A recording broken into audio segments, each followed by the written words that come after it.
Hello, dear audience. We are back to continue our conversation, Feast of Healthy Thoughts, and today's topic is going to be the continuation of the previous one.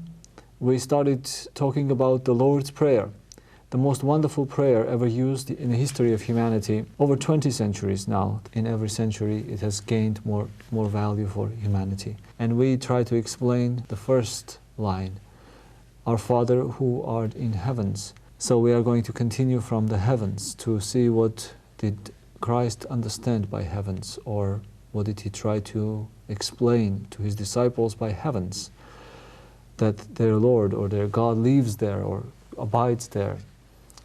And what did he mean by that? And what did the church fathers and apostles, starting from the apostles' experience about heavens? In other places, Jesus says that the heavenly kingdom is within us.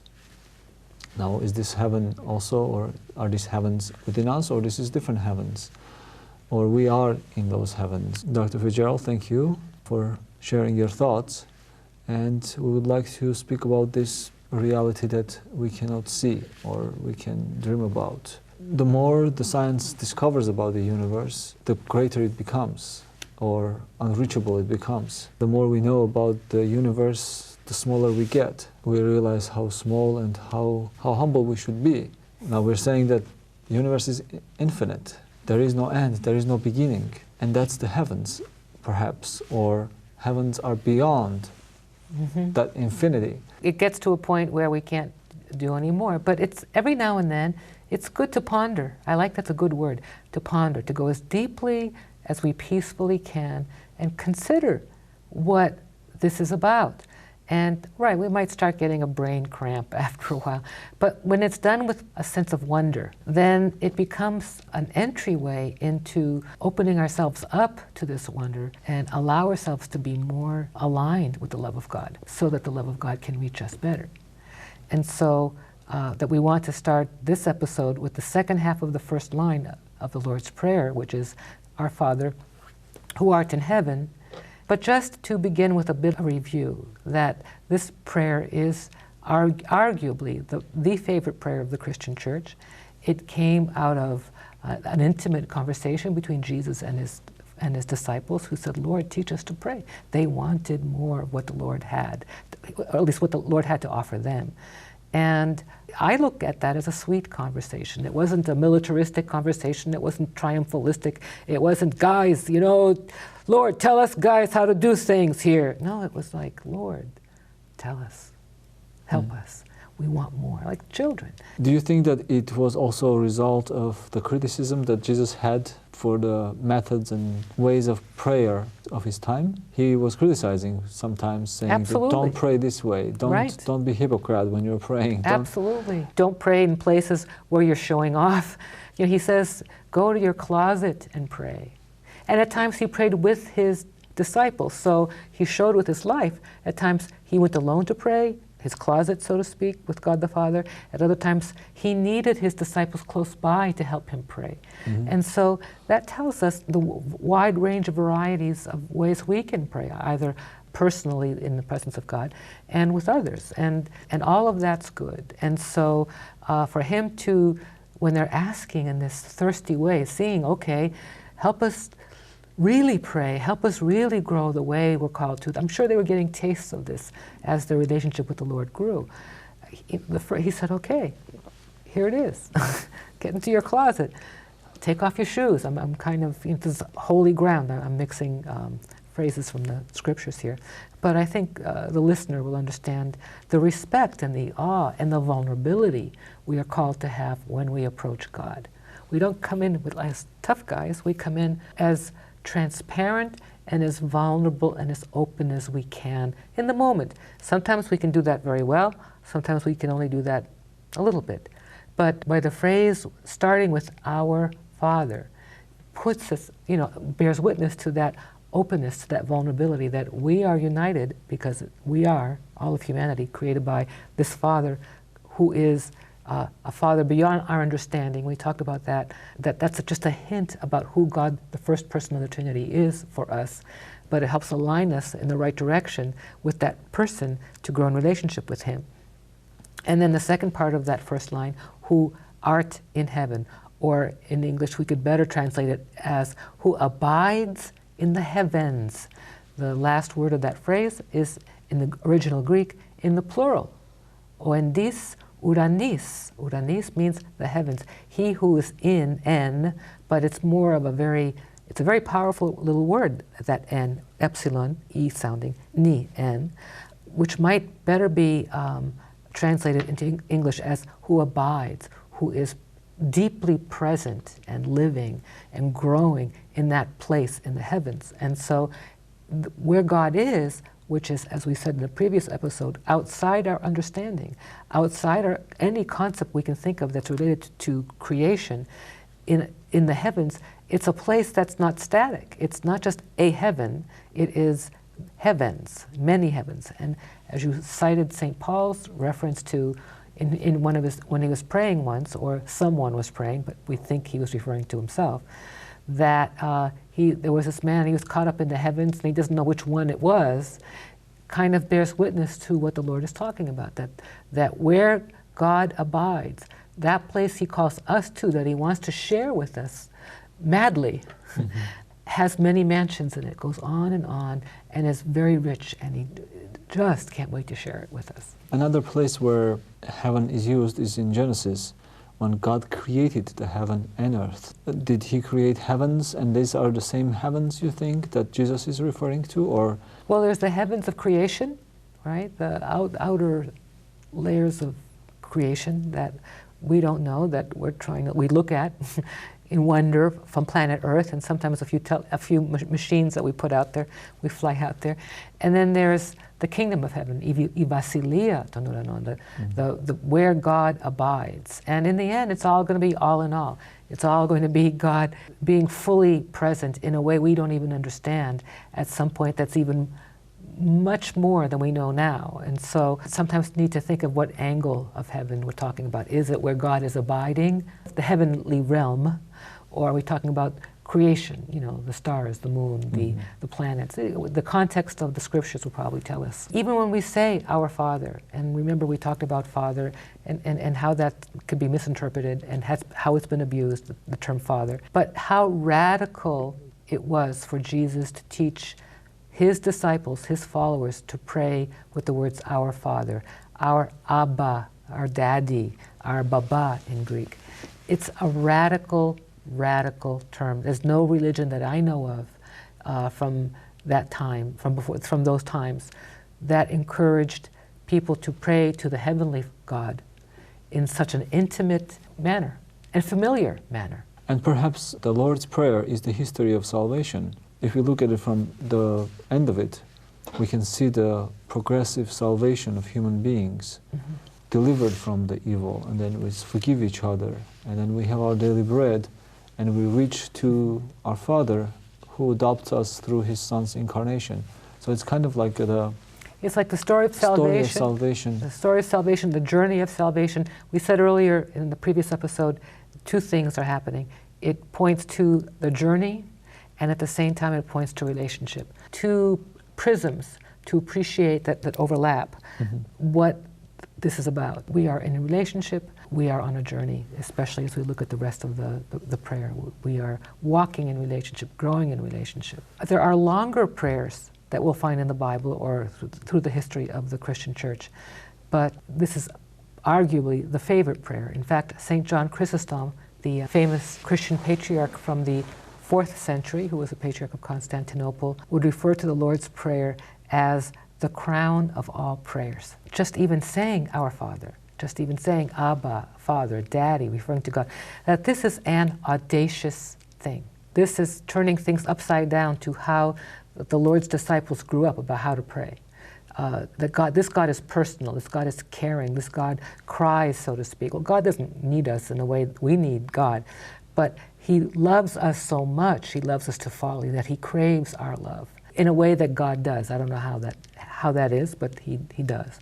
And so at every Orthodox liturgy, right before the Lord's Prayer is said, the audaciousness of praying to this God who loves us like a daddy, right before we begin to pray as a community the Lord's Prayer, Our Father who art in heaven, Pater imon oendis uranis, the priest proclaims this with boldness and without condemnation to call upon the heavenly God as Father and to say, Our Father who art in heaven. Yeah. I come across very often the difference between Christianity and other religions, however wonderful other religions are, is that this relationship between God and us as Father and Son, you cannot find that anywhere else.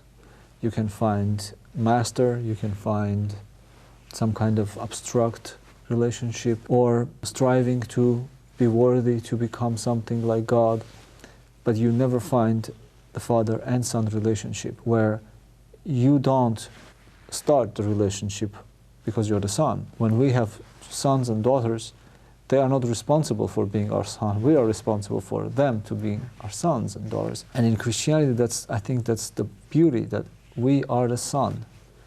And our Father is the one who created us. And He's responsible for us. And He lovingly is caring for us. But the other thing is, sometimes people feel like crucifixion is emphasized too much. And they feel fear from that, saying that we're kind of falling into passive mode when we say Christ was crucified for our sins. In the first line of Lord's Prayer, we see what kind of relationship it is. Yes, we are sons and daughters, so we're all set. We don't have to, we haven't created ourselves, we haven't given birth ourselves. And so our daddy is going to take care of us. But that doesn't mean that we can become a reckless person and disappoint our daddy. He has created, He has taken care of us, but He has expectations also as sons and daughters of His to live up to His standards. We belong to that daddy in the heavens. So somehow the heavenly realm is our call for home. That heavenly realm was the Uranis, the many heavens. And so we are called to, that's home for us. Even though we've never been there, even though we've never been outside our own bodies in our experience, this is our call to home, Our Father who art in the heavens.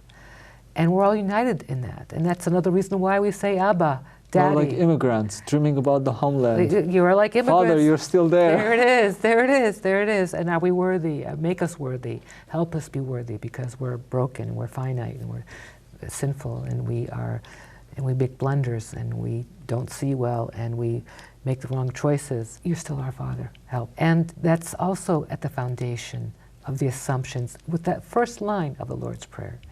It unifies us all, and it helps us surrender our cares and our woes that are with us at all times, to even just say the first line, Our Father who art in heaven, Pater imon oendis uranis.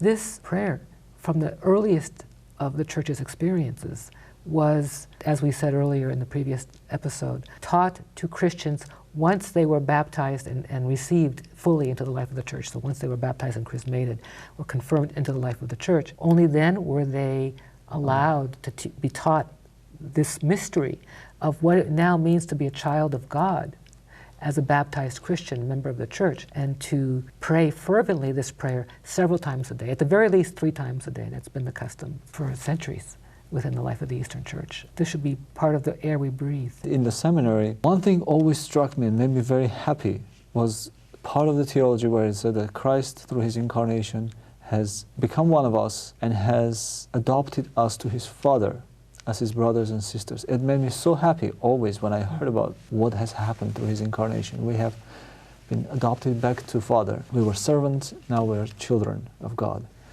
through His incarnation.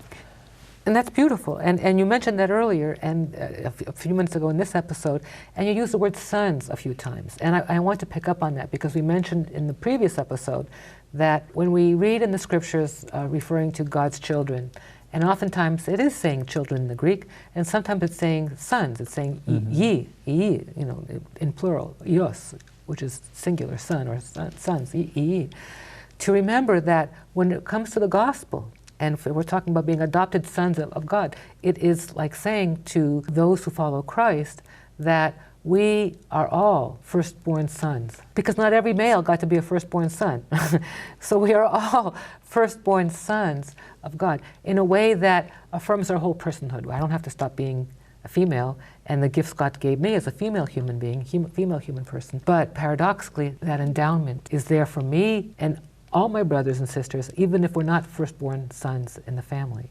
Mm-hmm. And that's an astounding concept that, again, humbles us. And so when you talk about the crucifixion might be overemphasized in some parts of Christianity, I think there are parts of Christianity that underemphasize it because life is hard. And just because we happen to live in a fairly affluent country, that we take a lot of good things for granted. And some people do escape a lot of hardships and think that's how life is supposed to be. More power to you. If you can escape a lot of hardships, good. So what good are you going to do with the gifts of life that have been given to you to make an offering of your life to God and to others? One way or other, our lives become an offering to God. And so the crucifixion is God freely, the second person of the Trinity, as Jesus Christ, the human person, human being, gave himself up on the cross as a sacrifice and really died. God really died on the cross. One of his last words were, Eli, Eli, lama sabachthani, and we've talked about that here on this program in the past. My God, why have you forsaken me? That God, the second person of the Trinity, felt forsaken by God. This is perhaps one of the biggest mind-blowing sentences of the whole Bible, that God felt forsaken, utterly abandoned by God. And so that's the crucifixion that Jesus experienced. God really died on the cross and was resurrected by God on early in the morning on Sunday, the following Sunday. And so all of us have been baptized into this and rise with Christ in his resurrection. That does not mean we escape hardship, but it does mean all the hardship that comes upon us, sometimes with our own doing, sometimes not with our own doing, can become part of a sacrifice, our sacrifice to God, to lead us to a better place. It's not pretty. It takes longer than 30 or 60 minutes, as some of the TV shows take, to come to an end with a happy ending. Life can be hard, and yet the seeds of the resurrection are in the depths of the crucifixion. And so, okay, we walk the path, we come through to the other side with God leading us. It might not be as fast as we would like. And so there are some Christians out there and people out there that say, well, you know, it's too inconvenient, too messy. I don't want to go to those dark places. I don't either. And I don't want anyone to go there unless it's time. And then when it's time, pray we do it well and we ask God for help. Sometimes people want to escape from becoming a Christian. And I have many times given them the suggestion that you have used here, that God is pulling everybody towards himself. Nobody can escape. Nobody can have a better relationship with. Well, if truth is a person and they're seeking truth, whoops, yes. Very slippery slope. Let's speak about holiness. The Greek for hallowed be your name is agestito to onamasu, which literally means holy is your name, or has been, is, and always will be holy. Your name is always holy.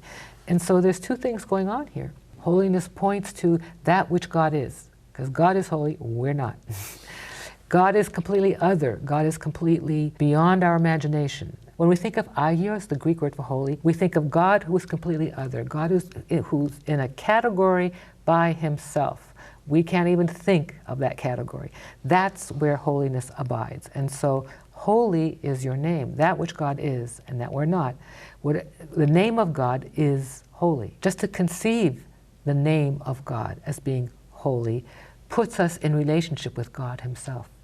Mm-hmm. Because when we use a name, my name, your name, anybody's name, that is a property to the person that makes that person present in some way. Mm-hmm. And so when we say, holy is your name, we are already aligning ourselves in an intimate way in the presence of God. Intimate. How? I don't know, because our feet are still on the earth. We can't fly to the heavens. We do not have that ability. All we can do is turn toward God and surrender, or put our hands up in utter, complete, childlike trust and say, your will be done on earth as it is in heaven, so that we can be receptive to that love. We know it's rigged. It's rigged in the sense that God loves us so much He wants to share Himself with us. He wants to make us holy. The scriptures tell us, be holy as your Father in heaven is holy. Be perfect as your Father in heaven is perfect. It's not really telling us to be God. And it's not telling us to be perfect the way we understand perfect in contemporary English, which is a perfectionism, a rigidity, a scrupulosity of doing it all right. Yes, God is way correct, way right, more than we understand, but not a human goal of what it means to be right and correct is what perfectionism is. Perfect, teleos in Greek, which is what the Greek word is, the biblical Greek word for perfect is, refers to completeness, refers to being whole, refers to all that is done and is full and is good. And so this is the kind of perfection we are called to, which is of God, which only God can give to us in His way to His creatures. And that's the kind of holiness, that otherness is, we are called to that same kind of gift of being made holy by the love of God that we just receive, we just show up for. We align ourselves, strive to grow in purity of heart, and receive what God can't wait to give us. And so here it is. We're called to be holy as our Father in heaven is holy, but it has nothing to do with us except our saying yes, putting ourselves in a place of utter receptivity and receiving with our eyes open. The holiness of God's name, could it be more understandable for us if we approach it from the Jewish perspective, from the perspective that Jesus was talking from? Because the name of God was sacred in the Old Testament times, or in the time of Christ. Nobody could have pronounced it. And the difference between our names and the name of God is that He named us, and we named the animals according to the Genesis, but His name was above and beyond our reach. Right, God names Himself. One explanation I've heard is when we name something, we kind of own it, have a power over it once we name it. Jesus named His disciples, even though they had names, but He gave them a second meaning, or He directed them. In some respect, He owned them. They were His disciples now, because He's Peter, He's mine. He's going to be the rock of my church. So naming Peter, He used him in a good sense. So if we name God, or in the pagan times people have named their gods, they have used them also for their purposes. They had power over their gods. Yes, they had power, and they created them for their own use. Jesus talked about the name of God as holy from Jewish perspective, the way that Jews understood the name of God. They didn't even write it down. We know that Tetragrammaton, as the name of God, is not fully opened. It's a code in some respect that nobody can explain, or nobody can pronounce it. And when Jesus was talking about His Father, the chief priest tore his clothes because it was blasphemous, unacceptable for the time to speak about God. And to call Him Father. And to call Him Father. And Jesus Himself calls Him holy. His name is holy. In other words, it's out of our reach. Do you think so? Absolutely. And to say your name is holy connects us to the name. To proclaim that, that's a little bit doxological. It's a little bit of a surrender. It places us in relationship to the name and makes us, and puts us closer as much as we can from our side of the line of our humanity to the love of God, to this God who can't wait to share Himself with us. But to say, our Father who abides in the heavens, Pater immono en dis uranis, aiestito to onomasu, our Father who abides in the heavens, holy is your name. It is a triple reminder to us about where God is, who God is, and where we are and when we're not. People use the name of God. Great example for this is Jehovah's Witnesses. What do you think about this kind of approach? Simplifying God's name and saying that we know God's name. I think if we say it's holy, it means we don't own it. It's God's business, what He shares and how He shares, but He desires to share. We've been saying that over and over again. But to say we own it, to say, do you know God's name, and in a way to entice another person, even if you really don't know, but you, in a sense, you're taking God's name in vain by making it a commodity to try to manipulate people. And so it could be this group, it could be other group, it could be when people swear and they use the Lord's name in vain. It could be anybody selling a different God for the sake of their own benefit. It is an idolatry. When people start doing that, it's like they're building their own little idol that they pray to and they want sacrifices for it. And so it's very much within the realm of our conversation to say how we abuse the name of God, how we have a casual understanding, a casual approach to God's holiness. When I say casual, I don't mean trusting, I don't mean relaxed in the sense of just trusting, and familiar in the healthy sense of the word, like you're familiar with your daddy, a healthy daddy. I am saying casual in the sense of treating it cheaply, as like a commodity that you can use at your beck and call when you feel like it. You call the shots. No, God calls the shots. And so by saying, hallowed is your name, aligns us up with the otherness of God, who He is, and our being attentive to Him and His desire for us and His creation. Our relationship with God as a relationship of a child and a father, it reminded me of my relationship with my father. I always called him Father, and I knew what his name was. I mean, I know what his name is, but I never, until now, I'm 36 years old, I never ever dared to call him by his name. And when I was growing up, I have experienced several times that children call their father by their name, even they are very young, maybe 10, 15 years old. And that always sounded to me very much out of place, that they did not, out of respect, that they're calling their father by name. It's like bringing the father down to their level rather than reaching up to their father. Then they miss out. You know, I know people in this country and other parts of the world who do that also. And it might be cool, it might be, sometimes you know, I can see it as a joke, you know, to a growing child. Come on, daddy, come on, baba, you know, come on, Mikey, you know, but, or mommy, you know, the same way. So it's one thing when it's playful and it's part of the intimacy between the child and the parent. And another thing when the child is bringing the parent down to his or her level because it's cool, or they're trying to make themselves bigger. And what I'm realizing now in my old age is how sad, because whatever the relationship is, unless the trust between the parent and the child has been broken for some reason, and then that might be a whole different category because there are abusive situations. So when the situations are relatively stable, when the sins are human manageable sins that we have, part of good enough parenting, so to speak, as they say in psychology, children miss out at any age when they stop calling their parents mom, dad, pop, mom, mother, whatever the cultural expression for mother and father is. You miss out of the privilege of calling someone mother, the privilege of calling someone father. There are exceptions where people lose that privilege. And then the child, I pray God will lead those children to find other parental figures that are healthier, more nutritious for them. We lose out when we cannot address our parents with that loving, very personal, very intimate term of mother or father. It basically emphasizes our relationship to them. Exactly. I am your child. Exactly.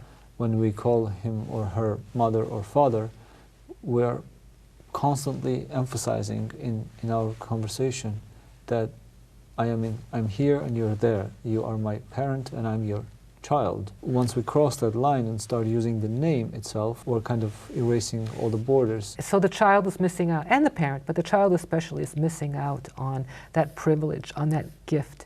You can maybe still be a parent, to some degree. I don't think we can be complete peers with our parents, but you can even be more of a friend, depending on personalities as time goes on, with parents or with aunts or uncles. But now in my old age, I'm saying what a privilege it is to have people that you could call that are relatively healthy: aunt, uncle, mother, father, yeah, papu, grandmother, grandfather, no, nana, godmother, godfather. It's a privilege. It's an extra gift to have. When people abuse this privilege of being able to address God the Father with love and surrender and trust, we lose out. What came to my mind is when we are grown up, it's a little bit more difficult to understand, although now we have the second layer of being a parent and understanding from that perspective. The image that came to my mind is, imagine a little baby and a mother. When the baby looks at that person as a mother, there is a great mystery happening there. and a relationship that cannot be replaced. And now if we imagine that this little baby looks at the person and sees not the mommy, but so-and-so by name, it puts that relationship into a relationship of strangers, and that child is going to miss out a lot. You're walking into a part of psychology I love very much. It's called object relations psychology, and self-psychology also goes here, about how the child, the infant child, becomes a person. And the child becomes a person, the baby becomes a person through relationships. And with those closest to him or her, meaning the parents, mother and father, and there's usually a primary parent. Let's say the mother usually is the primary parent.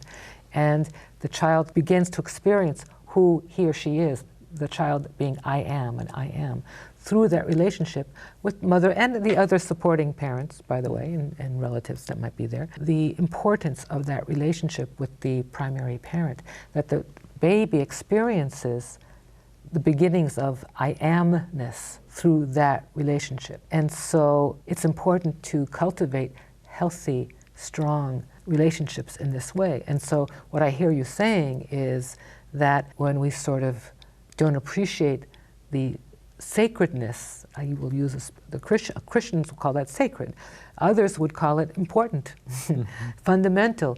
This is the first task of becoming a healthy human being, of growing into early childhood years, of experiencing me as an I am. Who am I? I am and I am. When children go through the terrible twos, we talked about this a long, long time ago, it's their first time of saying no.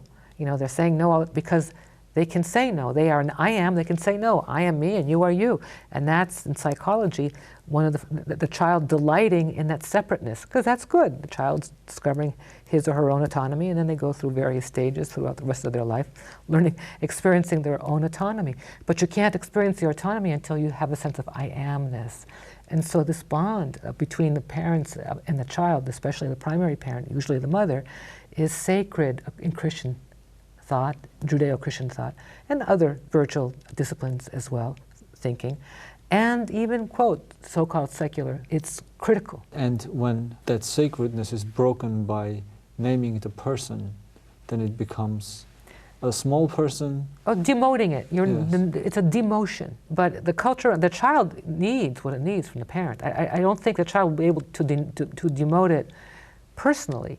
It's if the culture around demotes it, that's dangerous. And so we have to be aware of that. And, yes. and just naming it takes some of the power away. I'm trying to put it in an artificial environment, saying that the baby looks at himself or herself as a person, just a smaller person, and a mother, another person. They both have their names. Then that sacredness is broken there. And that can happen when we're adults and in our relationship with God, if God's name is not holy for us. Now, when we say, hallowed be thy name, that reminds me of Halloween, that has gone to such an extreme. It's not about holiness anymore, it's about grossness. Instead of talking about saints with halos, we're talking about dead bodies or corrupted bodies. I mean, we're introducing through the Halloween. As a child growing up, it was still considered All Hallows Eve, meaning Halloween is the sort of conjunction of All Hallows Eve. In the Western Church, November 1st was All Saints' Day, and so the eve of the 31st of October, the night before, was All Hallows Eve, and the custom of children getting all dressed up.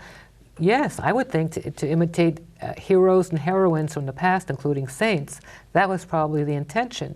And even as a kid growing up, that was not gone. But over the decades, Halloween has started to serve another god, and it's the god of commerce. It's the god of big business. And there's a big push to make Halloween the second biggest shopping event of the calendar year, next to Christmas. Yes. And so pushing extremes is always a way of trying to hook people. And so, of course, this was quite natural for the extremes of the human psyche to try to entice others with more extremes, to have them buy their product, have them buy their costume, have them buy their toys, their food, their lighting, their decorations. It's become a caricature of what it used to be. And I'm not saying boo-hoo, gone are the bad old days. I think people have to make some decisions how they're going to handle it. I know some good people that don't recognize it at all. I know other people have a modified Halloween party with sort of a Christian undertone to it so that there's an innocence there where people can relax. Others do something else, call it a fall festival party, or the people are doing different things or not doing things as a result. And I think it's important to be thoughtful, that's all. I'm not saying anybody's right or wrong, but it's important to be thoughtful and aware of what is being thrown at us, because Halloween, that which points to the holy, as you started to say, has been contorted to point to something else. It's kind of like those games, that on street corners, find the pea under the 3 cups, and let me show you, you're being misdirected, whereas the truth is over here. And so if the truth is way over there, but you're being misdirected over here. But this is attractive. Hey, very attractive and fun. Looks easy, but you never win. But they take your money. So where's the hallow? Where's the holy in All Hallows Eve? So if that's what came to your mind, that's exactly, hallowed be your name. That's coming out of the Old English thinking based on the word holy. So we have only 2 minutes. We have to wrap up. Thank you for sharing with us these wonderful thoughts. I think it's going to be very helpful. And thank you to your audience. We will continue our conversations around the Lord's Prayer, a prayer that Jesus Christ himself, the only begotten Son of God, walked on earth and taught us how to pray to his Father, to our Father, to God who created us. So it is the most important, the best prayer ever taught, ever prayed. Thank you.